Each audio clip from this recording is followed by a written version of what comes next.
My brother lost his job along with all his savings several months ago, and soon after he asked me if it would be okay if he and his wife stayed with me until they could afford their own place again. I hesitated at first, considering I only have a one-bedroom apartment, but according to them they had no other options, so of course I invited them over and bought a blow-up mattress for the living room. For the first month things were manageable, although admittedly cramped.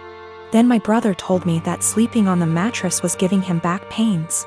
So he asked if he could buy a small double bed for the living room. The living room is by far the biggest room I have, so I told him that would be fine as long as there was still room for my couch, TV, bookshelves.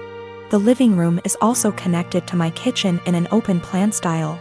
So I reminded my brother to leave walking space around the bed. It's now been 2 months and things have gotten a lot worse. When they first moved in, I would still use the living room every day to unwind on the couch after work.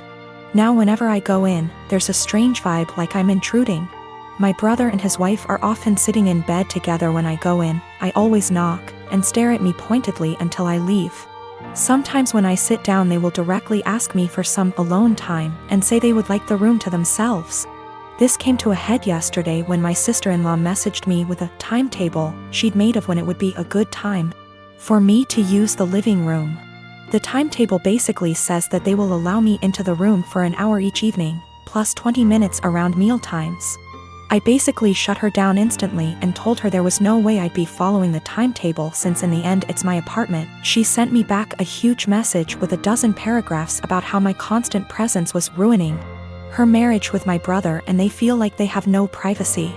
I tried to talk this over with my brother that night, but when I got home neither my brother //SIL were talking to me. So he's clearly just as pissed. Today an Amazon parcel arrived for my brother with a lock for the living room door, which I told him there's absolutely no way I will allow him to install. My brother says I'm creepy for wanting constant access to where they sleep and he's insisting on installing the lock anyway. I'm a 30-year-old male and my best friend got married last week. I just bought a house and my wife is expecting our son in November. So I let him know I was limited in what I could contribute financially, but did tell him I would try my best. So, I went to the bachelor party in Maine, I rented the tux, and paid for mine and my wife's dinner at the rehearsal dinner. I also had a gift of $300 that I was going to give them, but we will get to why I didn't give it to them. His now wife, then fiancé, texted me multiple times a day with updates fine. I didn't always respond and it got to the point where if I didn't respond at least once a day, I'd get a call from my buddy. I have a full-time job and am redoing some rooms in my house, so I'm busy. She texted me for the following reasons. 1. My wife was not allowed to talk about our pregnancy at all. She didn't want anyone to focus on that more than her, the bride. 2. She was not going to order special food for my wife, no one asked her to. My wife was fine with whatever she was going to be served. 3. I was not helping the groom enough, he had to help her with favors, seating charts and programs. So I had to help him with those things, according to her. She also said to get ready to help with thank you notes after the wedding. 4. She said if I was a true best man, I would offer to pay for the bar bill. I don't even know what that means. 5. She had to read to approve my speech before the rehearsal dinner and wanted to be included as much as my buddy.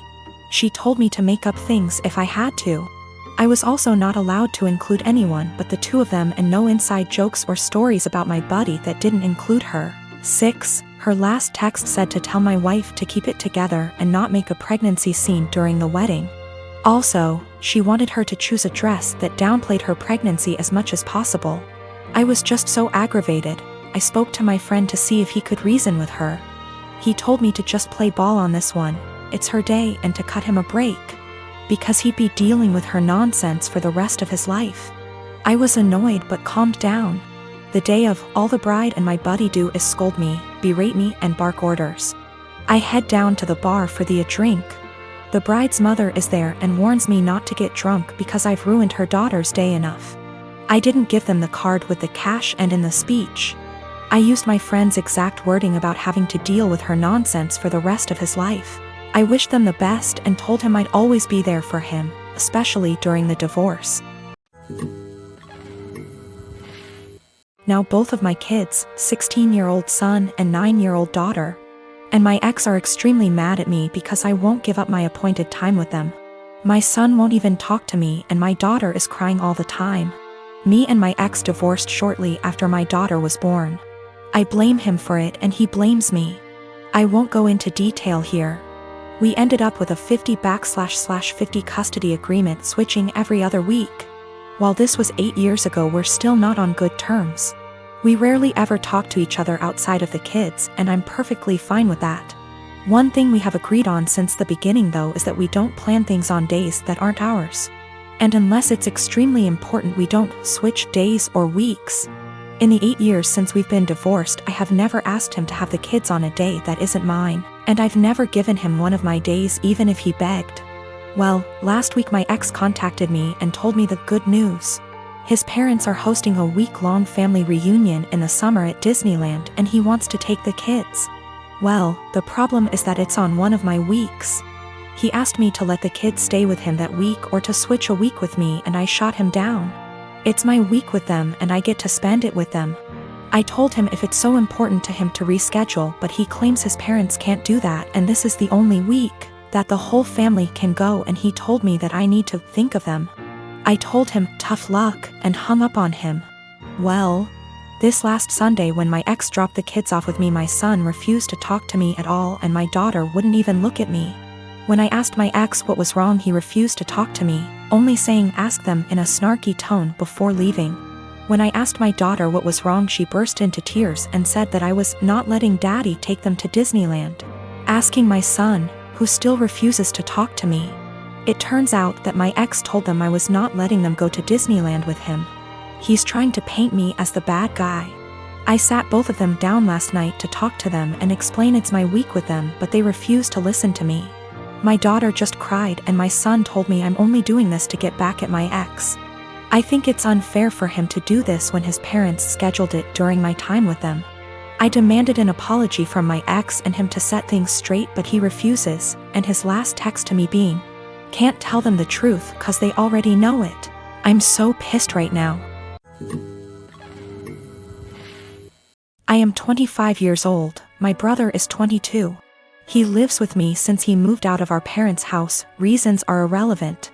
I came home to find him with his buddies in my home, getting wasted.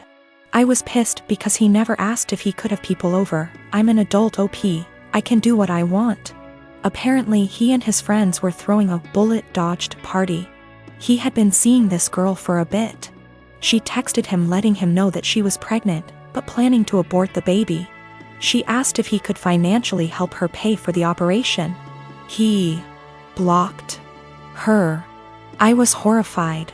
Apparently he and his brilliant friends decided that she had lied about taking birth control, because it's impossible for women to get pregnant if they're on the pill. I was completely disgusted not only by their ignorance towards birth control and safe sex, but by the fact that he would block a girl and leave her completely on her own to handle a problem that he was at least 50% responsible for. I told him, in these exact words, pack your shit and get the out. Obviously more than this has happened in the past. But this was my breaking point. I had tried so hard to bend over backwards for my baby brother. House him when he was homeless, help him get a job, give him rides, only for him to turn out like that? Nope. So anyways, he and his friends stood there like they didn't think I was serious. I said again, all of you get the out. I don't want to see any of you here again. I told him in no uncertain terms that he needed to collect his things and leave. If he was old enough to make big boy decisions, he was old enough to find a place on his own. He straight up said no. So I lost my temper. I grabbed as much of his stuff as I could, crammed it into a suitcase, and put / through the suitcase outside. I shouted that if he didn't leave I would call the police. Fast forward tears and begging, he was finally out. That night I got several messages that I was heartless for making him homeless. The pregnancy wasn't his fault because, 1, it was an accident. 2, they weren't a serious couple, so he has no reason to help her. 3, she should have been more careful. I called bull, and said I would never allow someone with that sick mindset live under my roof. I said that he is not my brother and I don't want anything to do with him. My parents, my aunts, and some cousins are with me, but that leaves about 3/4 of the family against me. They think that I should support him because he is my brother. I should have given him time. He's not on the lease BTW.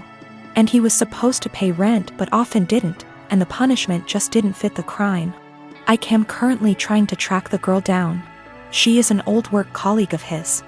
And am trying to find his old coworkers to figure out her contact info and see if I can help in any way.